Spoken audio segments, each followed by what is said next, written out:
En el presente video hablaremos acerca del motor Stirling, haciendo un repaso desde su surgimiento hasta su implementación actual, pasando por su historia, funcionamiento y aplicaciones.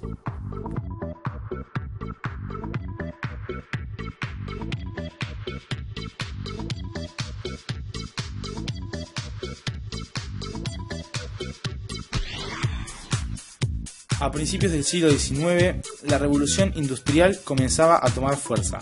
El símbolo de esta etapa histórica era la máquina de vapor, que contaba ya con algunos años de desarrollo.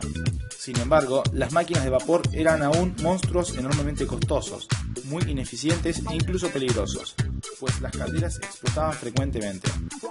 Estos y otros inconvenientes, sumados a la imposibilidad de desarrollar motores simples, económicos de construir y accesibles a pequeñas industrias, fueron los motivos por los que el reverendo inglés Robert Stirling propuso la idea de un nuevo motor que funcionara con un principio totalmente distinto: el motor de aire caliente.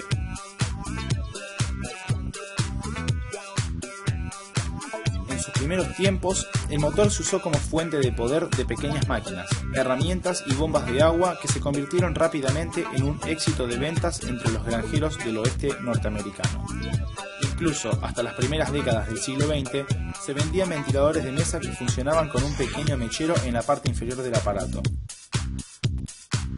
El perfeccionamiento de las máquinas de vapor, el desarrollo posterior del motor de combustión interna y años después, la difusión de las redes eléctricas, le dieron al motor de aire caliente un golpe del que nunca pudo recuperarse. Sin embargo, todos estos avances se fueron dando a costa de un alto precio: la contaminación ambiental. Tanto la máquina de vapor como las industrias producen gran cantidad de desechos tóxicos que afectan a la naturaleza y a la humanidad.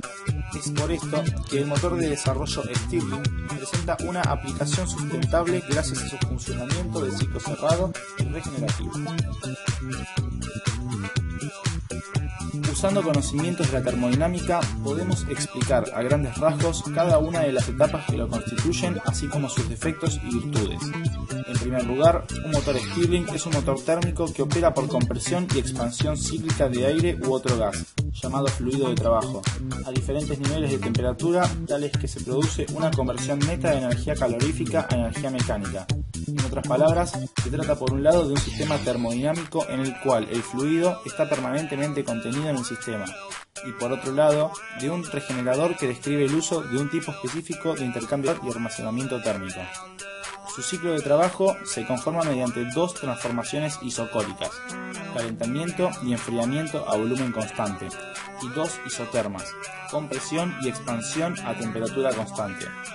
En adición a esto, el motor Stirling se caracteriza por presentar un regenerador que, aunque no es indispensable, permite alcanzar mayores rendimientos, ya que es un intercambiador de calor interno que tiene la función de absorber y ceder calor en las evoluciones a volumen constante del ciclo. Es decir, el regenerador divide el motor en dos zonas, una zona caliente y otra zona fría.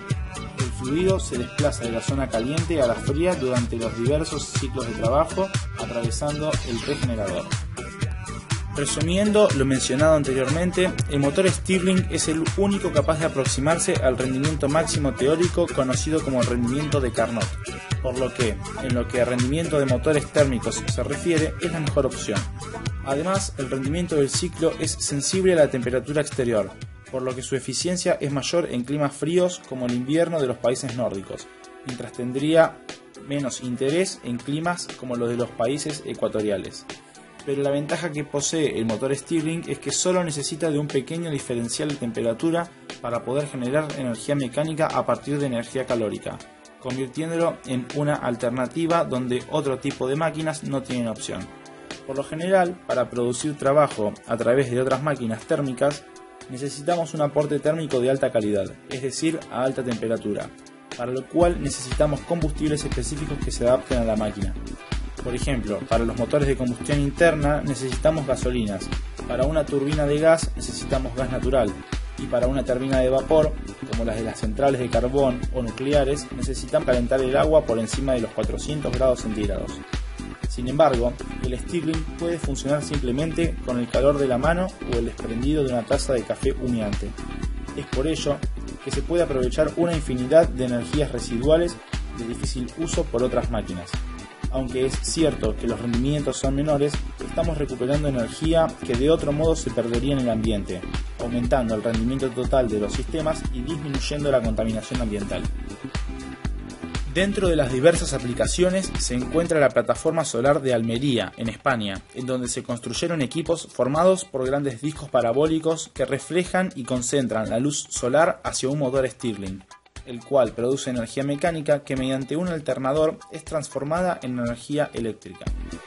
Esta tecnología se considera que será de gran aplicación para regiones en donde hay un gran número de pobladores dispersos, a los cuales sería muy costoso llegar a red eléctrica. Resulta curioso que uno de los usos con mayor consistencia comercial haya sido precisamente en refrigeración criogénica, aun cuando se diseñara inicialmente como máquina para producir trabajo. Por lo general, para producir trabajo a través de otras máquinas térmicas, necesitamos un aporte térmico de alta calidad, es decir, a alta temperatura, para lo cual necesitamos combustibles específicos que se adapten a la máquina. Y para los motores de combustión interna, necesitamos gasolinas o gasóleos. La principal razón del desarrollo de los motores de combustión interna la ha tenido el sector del automóvil. Tras los primeros desarrollos con máquinas de vapor y coches eléctricos, los motores de combustión interna, tanto en su versión diésel como Otto, acabaron por imponerse en estos vehículos tanto por la conveniencia de su fuente de energía, combustibles líquidos, relativamente seguros y fáciles de manejar, como por la ligereza de los propios motores. Por sus características, el motor Stirling no parece muy indicado para este uso. Es lento en su arranque y no responde con la rapidez necesaria a las variables necesidades de potencia que exige la circulación. Aún así, hay que tener en cuenta las siguientes consideraciones.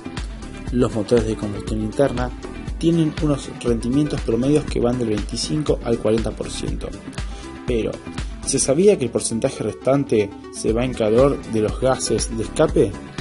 Sí, pues los cuales son extremadamente contaminantes y poco eficientes. Se pierde un 60% de la energía contenida en el combustible en forma de calor, realmente impactante. En cambio, si se usa un motor Stirling con un rendimiento teórico del 50%, aprovecharíamos un 50% práctico. ¿Posee desventajas el motor Stirling?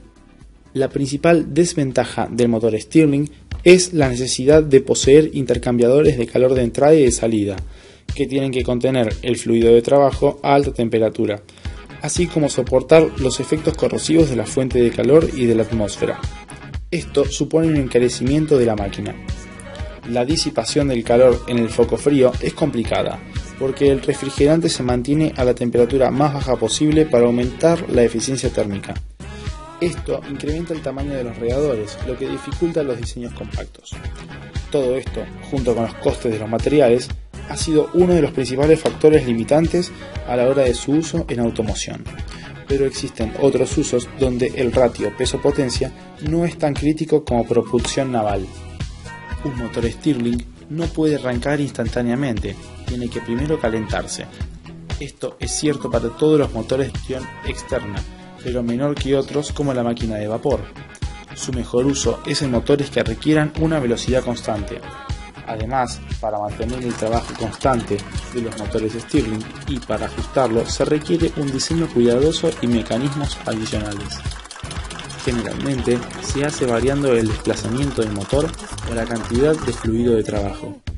Esta característica es menos crítica en el caso de motores de propulsión híbrida, eléctrica o en la producción de electricidad de base de carga, donde esa producción constante es deseable. Aún así, sus ventajas valen la pena.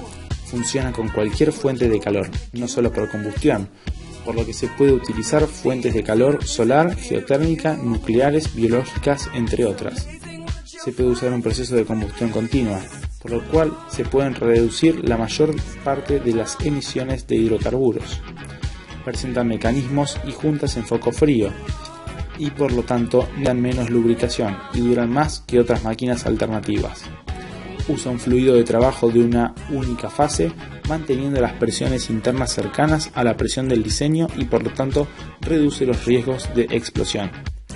Otra muy útil aplicación es el bombeo de agua, pudiéndose utilizar el agua como refrigerante de foco frío. sin olvidar su flexibilidad. Permite usarlo tanto en congeneración en invierno como en refrigeración en verano.